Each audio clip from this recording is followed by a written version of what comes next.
Welcome to the Men of High Value channel. My name is Joseph Darling. Today we're discussing your potential as a superstar. You got to understand that there's four different types of people. You've got the superstar, which is hopefully you. We've got the role player, we've got the bench warmer, and then we've got the crowd, or in other words, the herd. Those are the four different types of people, and at some point in time, you will have to make a decision that you are a superstar player.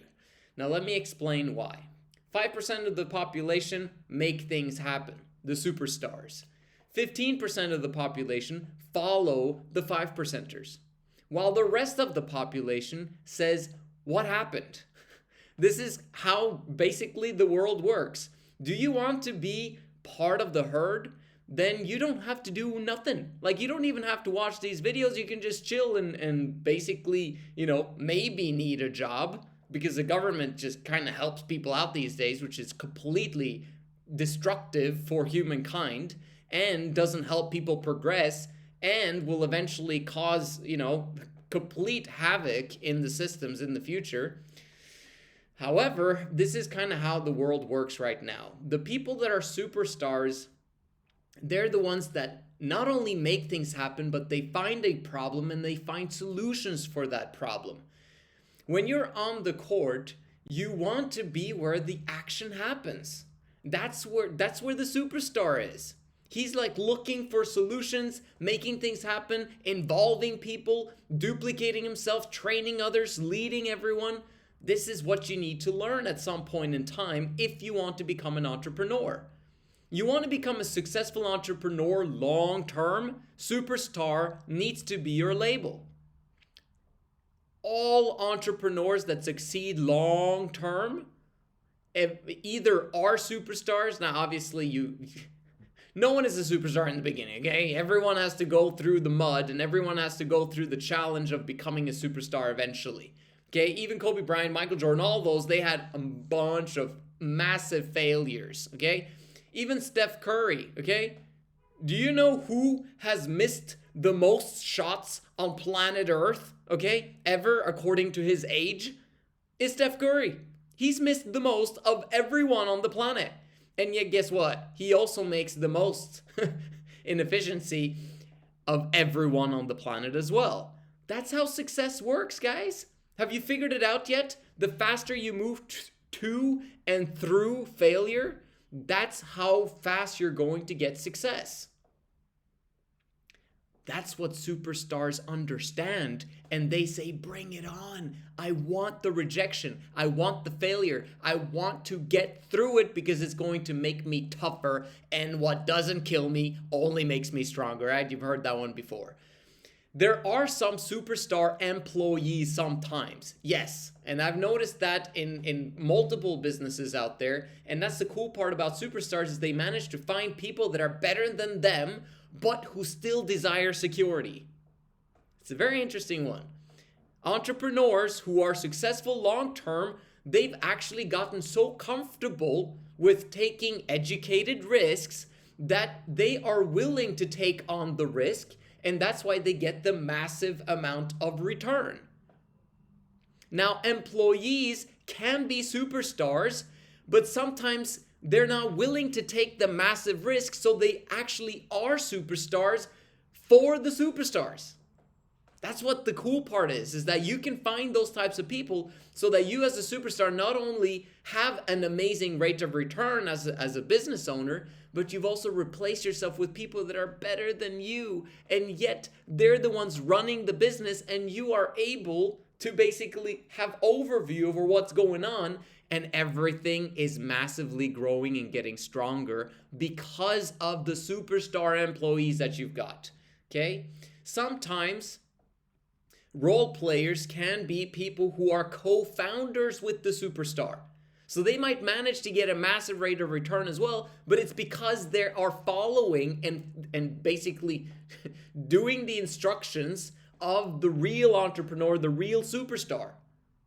So you can be that person too, be that role player, but then you've got to find that superstar who's going to take you to the land of your dreams, and then you just got to put in a massive amount of effort, and then you can be the person that has a little bit more security. You won't get the same rate of return, obviously, right? You won't get the same power, the same fame, all of that stuff, but that's okay because you don't want that life, right?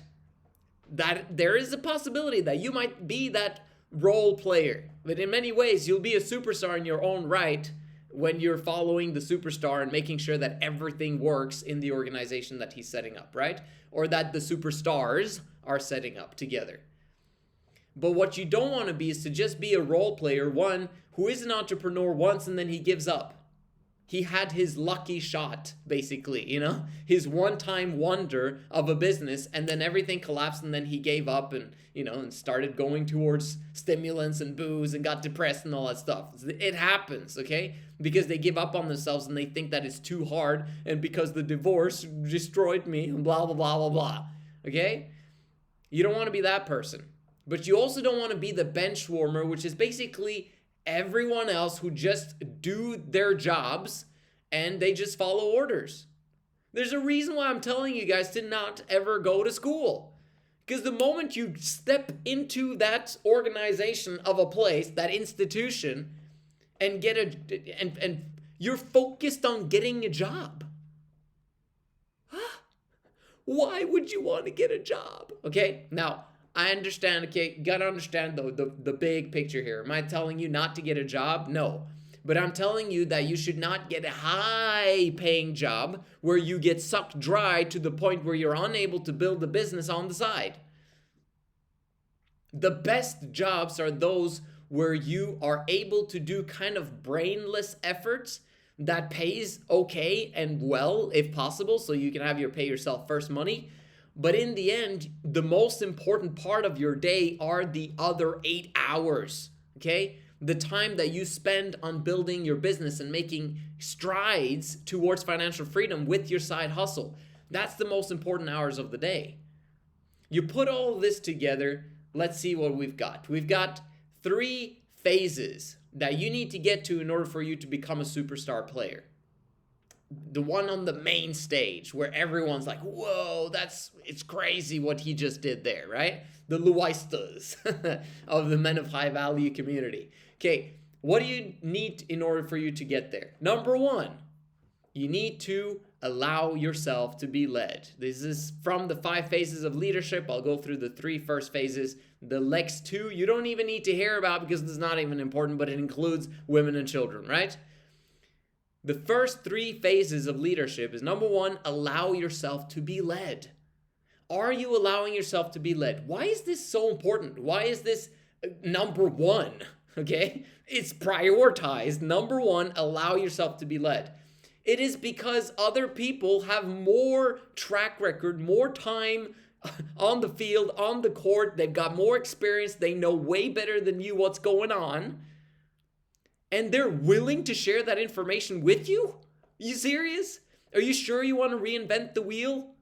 Because it's been reinvented many, many times, and yet the wheel is the wheel. You know what I'm saying? Like, you might as well just follow the people who invented the wheel, and then once you understand how they invented it and how it works, yes, you can create your own thing that is ballistic and has automated electricity that causes it to like move faster or whatever, right? But you need to understand the basics and the fundamentals.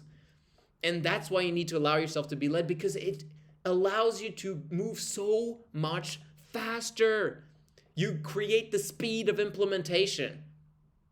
These are the lessons of the superstar. You want to be a superstar? Guess what? The best superstars on the planet when it comes to sports or business, whatever else, they all had mentors and they took that seriously. Okay? Like, well, what's the coach of Michael Jordan who also became the coach of Kobe Bryant later? His name is Tim something. I forget what it is. But he dominated that space and made sure that they were at top peak performance at all times and was paid pretty handsomely for taking them to the top, right?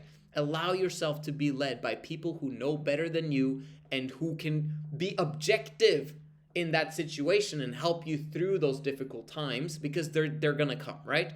Number 2, or the second phase of the 5 phases of leadership, is leading yourself. Okay? At some point, you need to go out there and create your business. The first phase is one, yes, have a mentor, and then get 3 jobs where you have bosses that boss you around. Because you're allowing yourself to be led, right? You're making sure that you actually have the work ethic that it takes to succeed as an entrepreneur on the big stage. Or else you're going to start a side hustle and then you're going to give up and quit because it was too hard, because you're not used to the work ethic that's required for the speed to make things happen. Okay, so you get to phase number 2. Now you want to get out of phase number 1 of the allowing yourself to be led. Obviously, you want to dictate your own plan. You want to be the captain of your ship, the master of your destiny. Fantastic. Okay, start that side business. And guess what? You're going to get advice. You're going to get mentoring. You're going to get, but at the end of the day, you have to take initiative. You have to make things happen. You have to follow the instructions of the people that are leading you.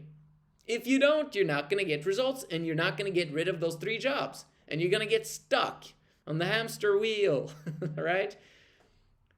Leading yourself means that you actually follow a schedule, and that you also pay yourself first at the beginning, on the same day as your paycheck. That's leading yourself first. It's discipline, implementing that into your life. If you can't lead yourself, you're not going to be able to enter into phase number 3 of the 5 phases of leadership, which is to lead others. This is when you've created so much momentum in your business that you've been able to replace all of your incomes from the other jobs. You're doing your business full time, and you're now making, let's say, 10K, 15K, 20K a month. You can do everything on your own: sales, marketing, fulfillment, all that stuff in business, all on your own for an extended period of time. But there comes a time when you need to replace yourself and duplicate your efforts. That's when you enter into phase 3, which is to lead others. And that's when you need to find superstars to take over and be better than you in everything that you've done in the business so far, right? And the cool part is that they will get better than you because you were diversified doing all of the processes in your business. Now that you've got money to actually hire skilled, talented people, they will learn faster than you because they're investing more time in the one skill that they're specializing in, whether that's sales, whether that's marketing, whether that's fulfillment or product development, whatever it is. You were diversified, and that's why it took so long. But this is why at the end of the rainbow, when you actually get the superstars and the role players on your team, you get the exponential growth curve, and the crowd begins to gather around to buy, to give you the attention, right, that you need for your business to be profitable, etc., etc., etc. Hope you enjoyed my allegories today. This is how business works. You got to understand that you need to, at some point, become a superstar. And if you're not going to be a superstar, then find your superstar, latch onto him, and then go full on. Thank you so much for watching. See you guys in the next one.